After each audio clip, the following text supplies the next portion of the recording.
Thank you for inviting me to do something I love to do, maybe a little bit too much, which is talk about Libya.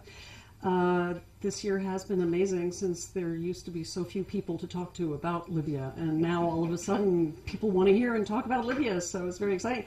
Except Herman Cain apparently didn't get the memo, and he's really made my week. For those of you who have not seen the video of 5 minutes where Herman Cain is asked whether or not he agreed with Obama's decisions about Libya this year, it's really priceless. He clearly can't remember what Libya is or where it is or what happened there or how it happened there. So I like the idea that even though now much of the world is sort of pro-Libya, suddenly we like Libya. After a very long time of not liking Libya, it's still a headache for at least one guy.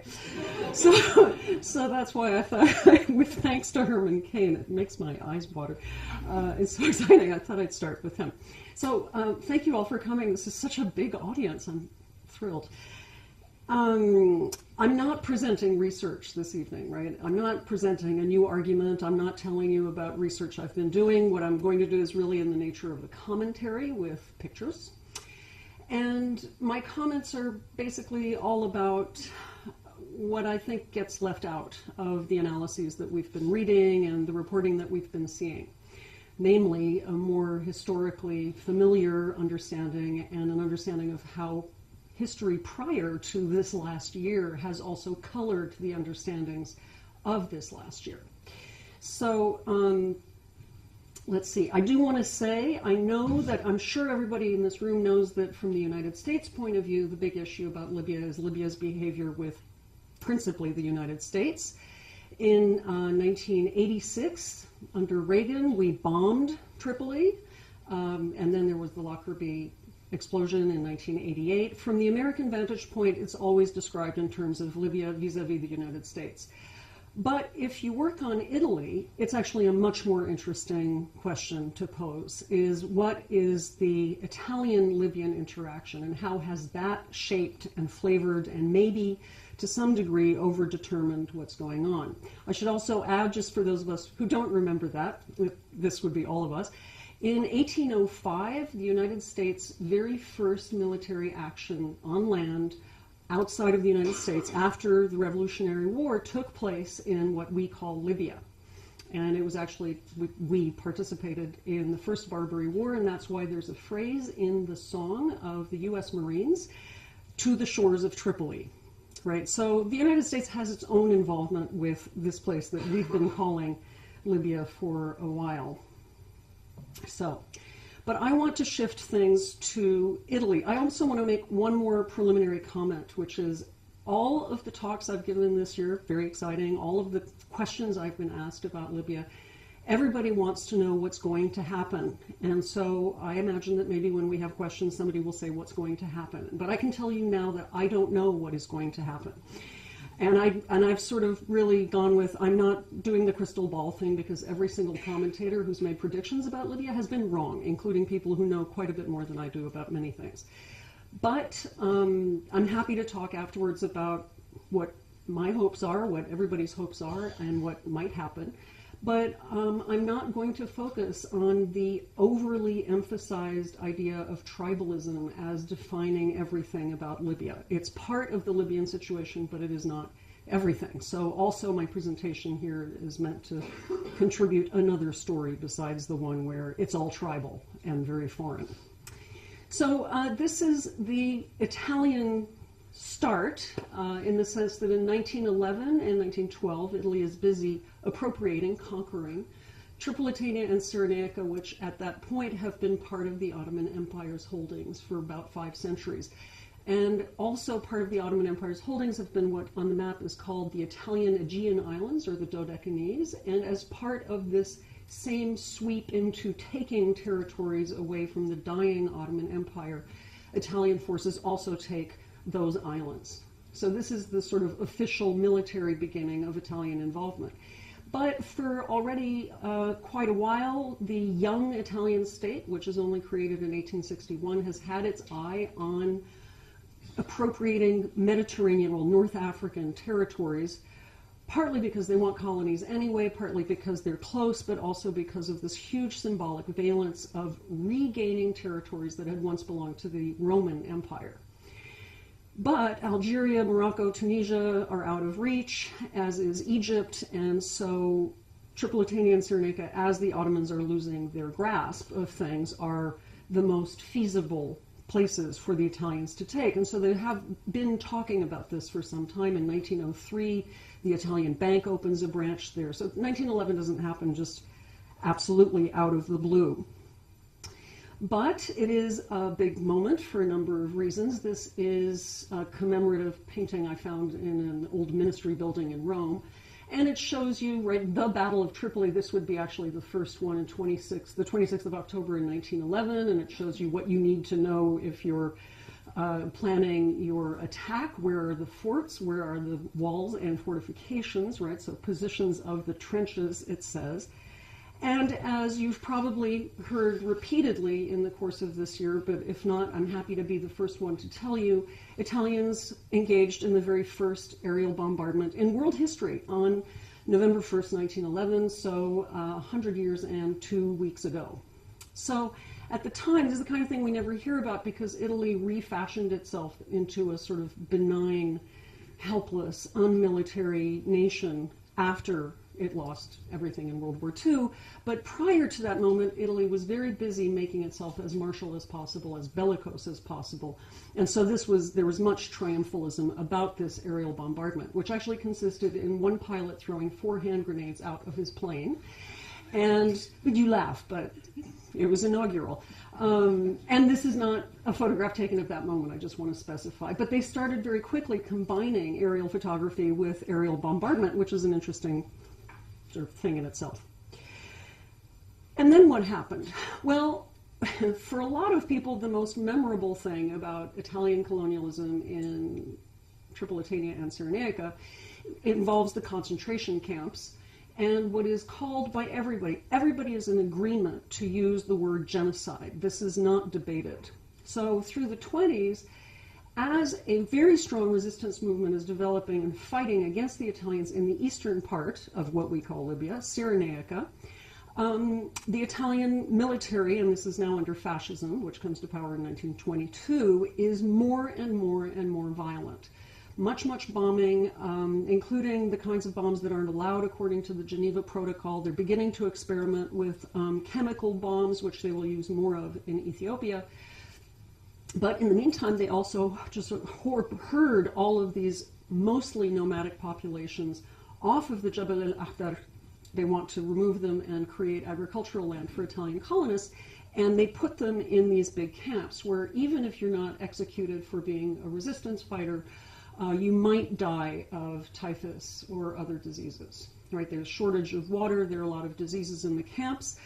And across the territory of eastern Libya, there are also other ways in which the people who have been living there a long time become foreigners in their own land or become incapable of accessing what they need. The Italians, for one thing, throw cement into wells, right? They do their best to make the oases unusable. And they erect a 600-kilometer-long barbed wire fence to stop supplies coming in from Egypt through the Libyan desert. So those are just some examples. But genocide is the key term. There's a lot of disagreement about how many people died, maybe 100,000, maybe 1 million. That's about the range of estimates. And a lot of people also left in a massive exodus. So a lot of the not very big population of Libya was lost in the course of Italian rule. In 1934, Libya is created. And I emphasize this because a lot of the coverage has said Libya was created in 1951 by the United Nations, which is also true, but there was a previous creation of Libya in 1934. And it territorially is Tripolitania, Cyrenaica, and then this gigantic inland desert, the Fezzan. And there's something very special about it in the sense that it's not just one of these places where the colony was created, let's say, or this country that is trying to be as nationally coherent today was created by being glued together by some colonizers with maps. But in addition, the name is drawn from Herodotus. The name itself is a colonial imprint. of Italians recycling classical antiquity as part of their appropriation and as part of their effort to make the point that it's always been theirs. And they say a great deal of this in the early 20th century. A lot of, oh, these Arabs, they're wearing togas, it's magnificent. It's as though Rome had never left. And I'm not making this up, they actually say this. So very much there's this attitude of regaining something that they had lost but is rightfully theirs. The name alone encompasses, sort of encapsulates that moment, among other things. What, no giggles from the Arabic readers in the room? I'm very proud of this little piece of propaganda that I had to go very far to get and get a bad photocopy of. So Mussolini visits the colony a couple of times in 1926 and then in 1937. 1937, it's a unified country colony called Libya, and this is called The Voyage of Mussolini to Libya. I really enjoy this. He's got his Libyan fighters, right, sort of native soldiers, and this paper cutout silhouette of your standard city with minarets. And these guys are holding the fasces, right, the emblem of fascism. And of course, he's on his horse, very, very proud, and he's got the fasces on the blanket on top of the horse. But this was a major symbolic moment in the sort of shaping of the image of the colony, so much so that the horse, this is Mussolini's statue commemorating the ceremony whereby Mussolini was handed the sword of Islam. There are different rumors about where it came from and where it's gone since, but he declared himself the protector of Islam, which is cute. And here we are.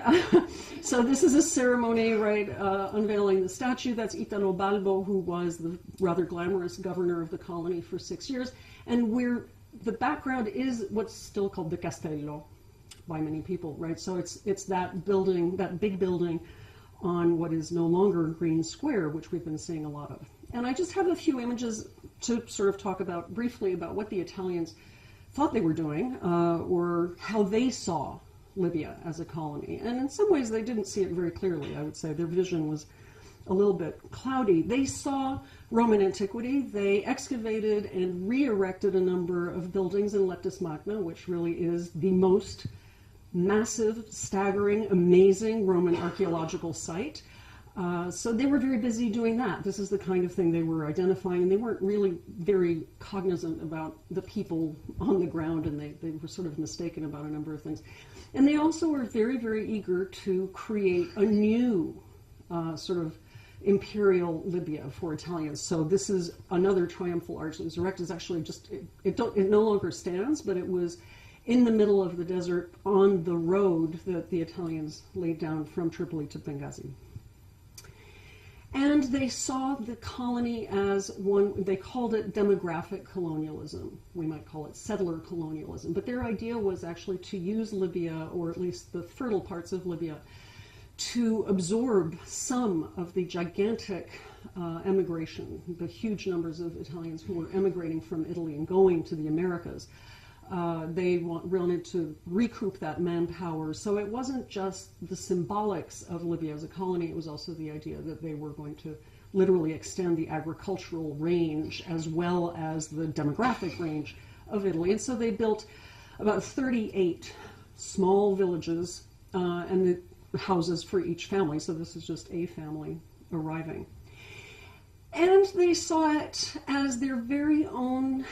Some of them saw it as their very own piece of kind of oriental, timeless prettiness, right? The postcards. This is actually a photograph taken from a set of images I have. I don't know who took them. They're 178 lantern slides, and I can date them to about 1938. And it's clear that the photographer was on an Italian government-sponsored tour. So the fact that he was brought to this potter's workspace in order to see how the natives are making crafts is interesting. But there was a lot of that. The Italians saw in their collective governmental mind, the idea was that the Libyans would be craftspeople, right? They would have schooling, but not much, and they would sort of serve the purposes. And then I love this image. This is also part of the Italian image making about the Libyan colony. The natives are so happy, right? The Italians were very surprised when the Libyans were not happy or attacked them. So this is what they were trying to impose, despite this enormous resistance going on to the east. And this is my last sort of vintage photograph in Martyrs Square, formerly Green Square, formerly Piazza Castello, and it's from the same set of photographs. So I like to show this one because here we can actually see what the Italians built. And I'm going to show some pictures of Tripoli just to sort of show what is the parts that are Italian. And my own interest is largely in the conversion of symbolic currency. At what stage does something that used to look Italian and be Italian become something that now belongs to the Libyans and represents their success, let's say, against Gaddafi? So that's a lot of what I'm paying attention to. And in any event, so here's the Castello, the entire top and the arch thing at the end there with the crenellation, that's all Italian added. The structure itself goes back at least to the 16th century. I mean, there are sort of foundations that are older, and this arch is Italian. And of course, then there's this wonderful thing. Mussolini made a gift officially to every colonial capital in the Italian Empire of statues, bronze statues of the Caesars, right? And so the fact that I don't know where he is, but I would love to find out. I've been able to find some in various former colonial cities, but this was the way the Italians imprinted it, right? It's like, oh, here's the Roman antiquity next to the Castello. And so, in 1939, this is also almost never discussed, but I think it's very important to understanding certainly the relations between Italy and Libya since. In 1939, Italy takes a page from France's playbook. France had annexed Algeria, making Algeria literally France, at least legislatively, which actually changes all the rights of all the citizens on the ground, all property rights, all these kinds of things. And Italy annexes the coastal provinces, so Tripolitania and Cyrenaica, the fertile areas, where they want just to have only Italians ultimately, to Italy itself. And this, in the decades during which the Libyans demanded reparations for damages incurred in the course of World War II, this was Italy's primary line of defense. Oh yeah, well, you were Italy then. We can't compensate you because you weren't a separate country, right? But it also means that for a while, Libya was actually Italy. And the Libyans who were there became foreigners in their own space. So this is part of this very complicated story about Italy and Libya, which has never really been resolved. Decolonization happened by fiat, and there wasn't any kind of actual confrontation. In any event, World War II is there, the Desert Fox is there, right? There's Tobruk, and it's very dramatic. The Italians who are actually living in the villages are completely abandoned by the Italian government. It's a long and painful story. And in 1951, right, there is now the United Nations, and the country's made independent, and it's true that there's this rather unique thing, or at least it was the first time that the United Nations actually created a state, which is interesting in the long history of Gaddafi's ideologization of statelessness. That was part of his stance, that the state is bad. We won't have a state. We are going to be stateless. So it's this curious thing. The state also was not imagined as part of a decolonization process. It was created from the outside and very much undermined in a way from the beginning.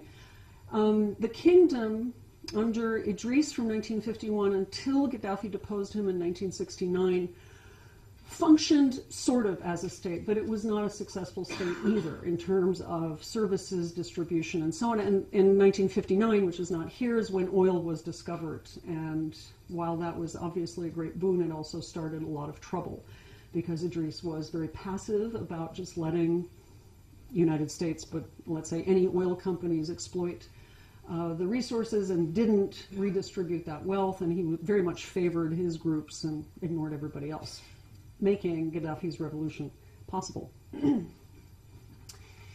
So I'll just show you some pictures to show. I mean, I like to think of how material culture tells us what's actually going on. So this was the epicenter of Tripoli from the point of view of the Italians when they arrived. It's the Arch of Marcus Aurelius, 2nd century AD, and it's in the heart of the old walled city.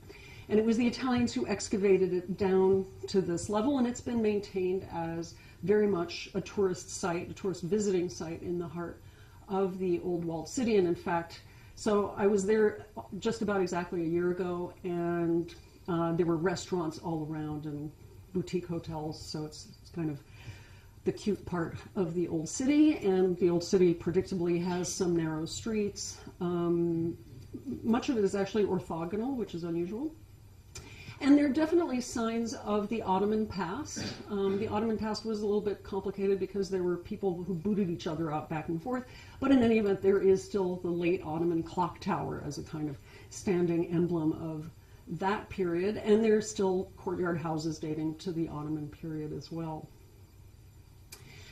I enjoyed looking at these pictures that I took on a nice walk a year ago through this year, watching, bloody events and mass demonstrations. So this was just a regular evening on an ordinary sort of no special day, and there were bouquets. And so I'm just going to take you around the square. There's the Castello across the square, Italian building. Gaddafi demolished a lot of the Italian architecture right in the center. So this square was actually not that big at the end of Italian rule, but the heart of the city is the sort of political heart of the city really is mostly Italian built, although now this is indifferent, it doesn't really matter to anybody. And now I'm at the far end, the water is behind us, and change of day on a separate moment, daylight. Now we are walking right with the Castello. Now behind us, and I still can't get over this. Behind us, we have these pillars, which are direct invocations of the similar pillars in Venice, right? So there is still a very specific imperial imprint. There's really no reason for them to be there, except that now they stand for Tripoli, right? But they are actually part of what links Tripoli to Venice, because one of the governors for a time was a major industrialist from Venice. So he had a period of trying to refashion Tripoli in the Venetian image.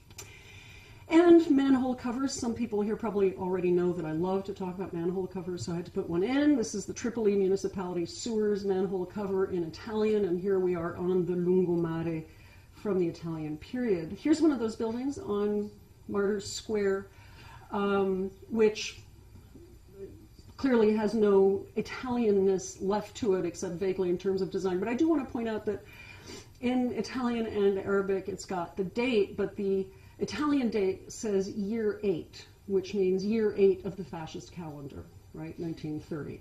So there are these things that are still very much there. Major buildings, this has been an office building since it was created in 1938. And then one day I will actually learn how to unskew that photograph in Photoshop, but there have been some modifications. It's not just the building is still there or it's been demolished, although that's true in most cases, but the Roman Catholic Cathedral has been transformed into the central mosque of the city with only some adjustments, which is a really interesting, sort of added some things. I've never been allowed to go inside, so I can't say more about it. But so just... I know that some of the people in the room already know this, but if you work on Italian fascism and you develop an interest in Mussolini, in Gaddafi, for a while you're going to be overwhelmed with these strange echoes. So I will say this, it's a bit of a joke and it's bitten out of a joke. For a long time I've wished that I could somehow ascertain that Gaddafi was actually Mussolini's love child in some way, because there are uncanny continuities, silly ones and not so silly ones, between some of Mussolini's behaviors and Gaddafi's, and some of it is very, very kitsch. So this is just one example. Mussolini loved to have himself painted with airplanes overhead. So did Gaddafi, and so this is actually this image is really my reminder to talk about this. But even the Green Book, the famous Green Book, and Gaddafi's curious elaboration of a theory of the third universal way can be seen as a direct echo of the fact that Mussolini talked about fascism as the third way between capitalism and communism. So there are some sort of curious echoes if you work on Italy and you go to Libya, or at least this used to be so, in terms of the behavior of the dictator, the posturing, the costumes. I've been developing a collection of parallels of, Mussolini dressed as a miner with a hard hat, Gaddafi dressed as a miner with a hard hat. Because it's fun. Now, Gaddafi, on a less funny note, so Gaddafi clearly, and he did it this year, he clearly made extensive political fodder out of the colonial past, in the sense that Italian colonialism was bad and there was genocide. But every time this year that he had the opportunity, he said that the rebels were actually foreign agents, right? Or that they wanted to reinstate colonialism. So colonialism, past colonialism, also became a very handy way to consistently isolate the country, but also to talk about himself as the savior, right? And so anything that wasn't okay by him became the colonizer's fault. So there was a certain exploitation of the evils of the colonial past for his own political capital in whatever moment in the present. So you wouldn't see images of him with Mussolini, but certainly a lot of emphasis on the genocide, on the martyrdoms, right? We have been colonized, we have suffered, and that was part of this, his own version of national identity. So it was curious to me when I saw this last year and thought about, you know, why would there be, and there were big images everywhere of Gaddafi and Berlusconi as like best friends. And the answer to this is that actually the two of them did a dance for a long time of mutually advantageous political capital.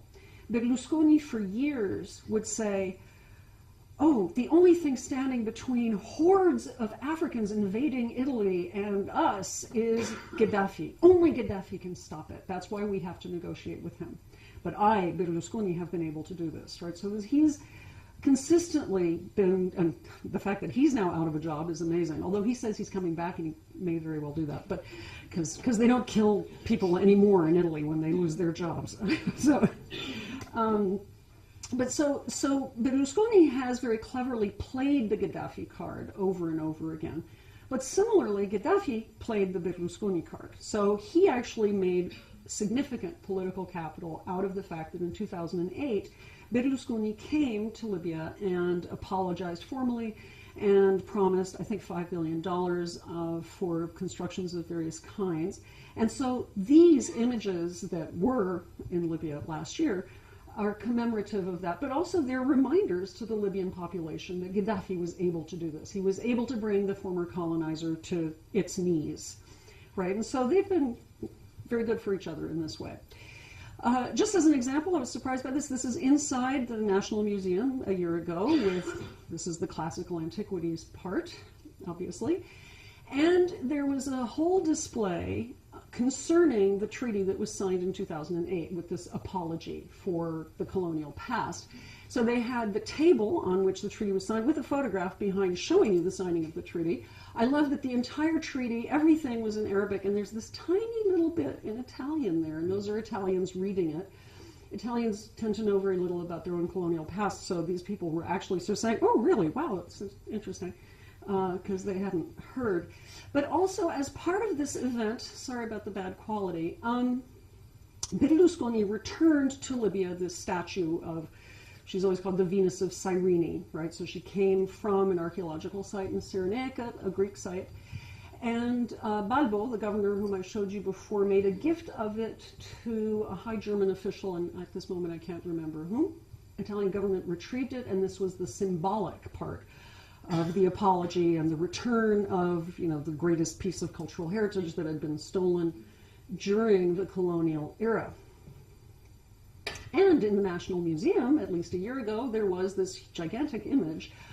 And honestly, at the time, I couldn't understand it because there'd been all these sex scandal breaking news about Berlusconi and the Bunga Bunga parties, and with the sex with underage women, if you haven't been paying close attention to that. And on top of it, he actually said, my friend Gaddafi showed me how to do Bunga Bunga parties, or something like that. You know, he told me about Bunga Bunga parties. So I really spent 5 minutes staring at this thinking, what am I looking at? And eventually realized, no, it's actually about, again, this political capital of Gaddafi succeeding in making Berlusconi hand over the statue. So Italian colonialism has been actually quite advantageous for Gaddafi himself. But, I'm gonna mess with the mic. This is actually, in terms of the appropriation of political and symbolic capital, Much more profoundly and absolutely essential to the uprising was the image of Omar al-Mukhtar, the most important leader of the rebellion in eastern Libya, in Cyrenaica. The rebellion ended in 1932, but it ended in 1932 after he was caught on September 11, 1931, and executed just 5 days later by hanging. So this is obviously a photograph of him at the time, but almost instantly, the minute the uprising broke out, there were images of him all over the place, and certainly on the TV screen, right? But in Benghazi, I mean, he became the figurehead for the rebellion. And what's really interesting about that is that this was a reappropriation on the part of people in Cyrenaica, to whom he belongs, taking the image of the fighter back from Gaddafi, back from the state's appropriation. So, and the flag, by the way, is a return. This is the original kingdom flag. In other words, this is the flag before Gaddafi took over. Under Idris from 1951 to 1969, this was the flag. So we have the image of the fighter who dies during Italian colonialism wrapped in the first flag of independent post-colonial Libya. Just to show you some pictures, because these are the iconic pictures, he was about 80 when he was caught. I mean, he was still leading that rebellion, and there he is. The Italians handle him sort of like a trophy, right? They're showing him off, and this is an image of the summary trial and a photograph of him having been hanged 5 days later on the 16th of September 1931. You may remember that amusing outfit that Gaddafi wore when he visited Italy in 2009. God knows the press had a lot of fun with his costume on that occasion, and he showed up wearing a photograph on the right side of his chest, and sure enough, it's the photograph, or one of the photographs, of Omar al-Mukhtar. So it's interesting because the year before, he, brought Berlusconi to his knees and gotten the statue back and so on. But he wasn't going to fail to remind everybody arriving in Rome as a guest of his identification, or his identification of Libya with this moment in the past of his country. And also just to say, the currency, the bills are from the 70s, so that's a currency that came into existence under Gaddafi, and he also put the rebel leader on the 10 dinar note. Also part of Gaddafi's sort of appropriation of this part of Libyan history that he wanted, but not the rest, is he financed this film that was made, it was finished in 1981, called The Lion of the Desert.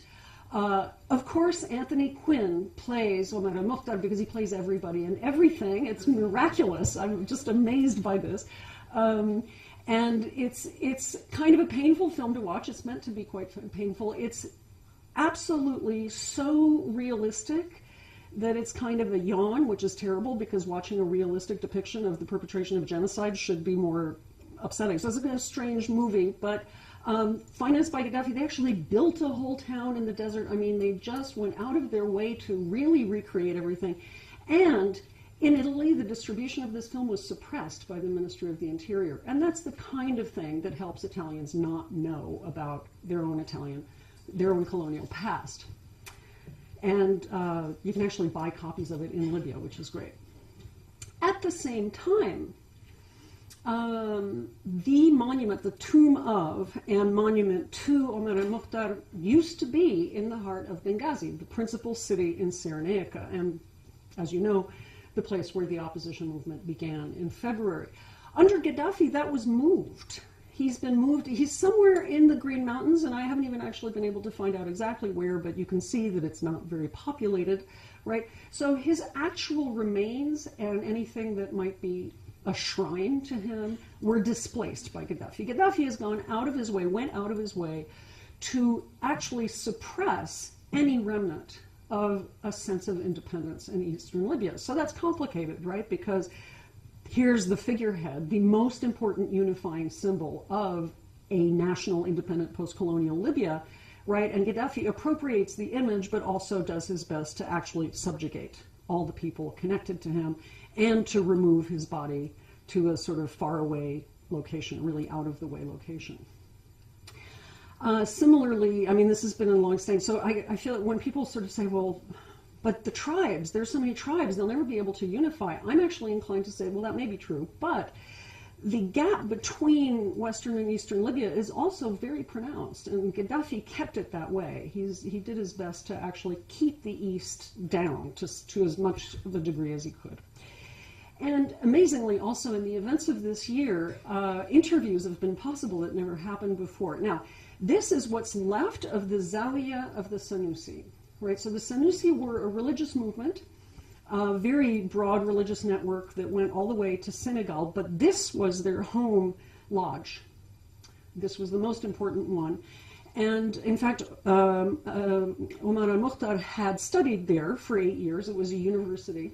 And so he was fighting with the Senussi. He was not himself a Senussi family member, but this man is, right? So he is still there. He was interviewed this year. And the zeliha has been a heap of rubble for some time. I actually don't know when the demolition happened, and I've never been able to find a photograph of it before the demolition, but I know it happened under Gaddafi.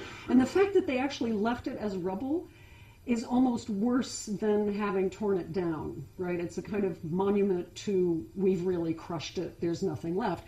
And so here's this man, he's been giving interviews. He's a very, very, very devout Muslim, and so his interviews are not particularly political, but more about what's wrong with Christians and Jews, but that's very interesting. And I love the fact that he's in front of a photograph of the rebel leader. This man is the remaining surviving son of al-Mukhtar. He's 90, or was 90 when he was interviewed, so I actually have photographs from 2 different interviews. And what is also really interesting about this is there are a few men who fought, who are still alive, who were quite young at the time, but who fought against the Italians. And this is the echo that's so curious, is the ways in which the uprising of this year has often drawn on this past, both symbolically, for example, and in the fact that there's still living memory of the previous uprising, that for some people this is actually a retaking up of arms against oppression. And that Gaddafi has now become, he's the colonizer, he's the oppressor, no longer the Europeans. So in some ways, the sort of basic schema of things hasn't changed that much, and some of the language has even been repeated. For example, and I was jumping out of my seat when this happened.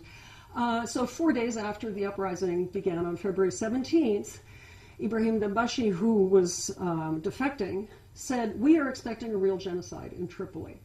So, and I don't actually know what the nuances of the words in Arabic might be, but this is in English. He said it in English, right? And the fact that there's this very established historical sort of, we are all agreed that genocide was perpetrated by the Italians in Cyrenaica in the 1920s up until 1932, and that the first word he reached for was genocide, was really extraordinary.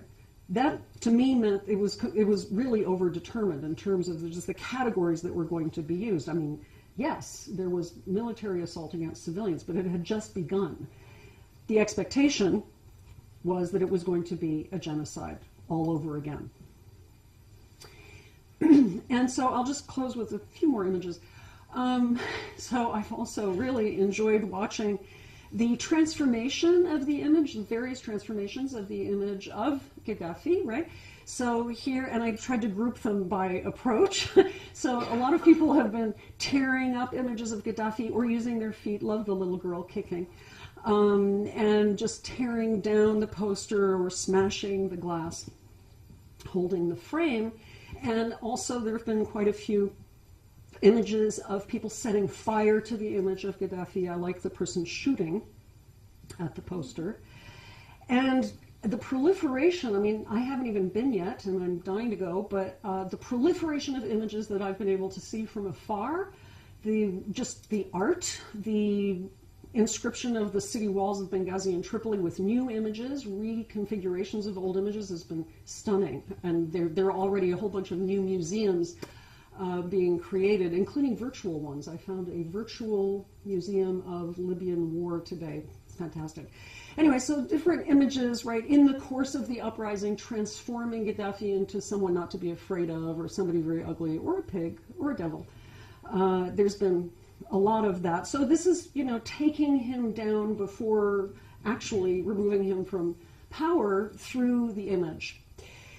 But this is my last image because this is also about the ways in which the Italian colonial past have supplied, or has supplied, language or images to depict what's been going on now, or what people want, or how they want to remember what has happened. So Gaddafi, Butcher of Libya, is another one, because Rodolfo Graziani, the guy who perpetrated the genocide, he's known as the Butcher of the Fezzan, right, of the interior desert region.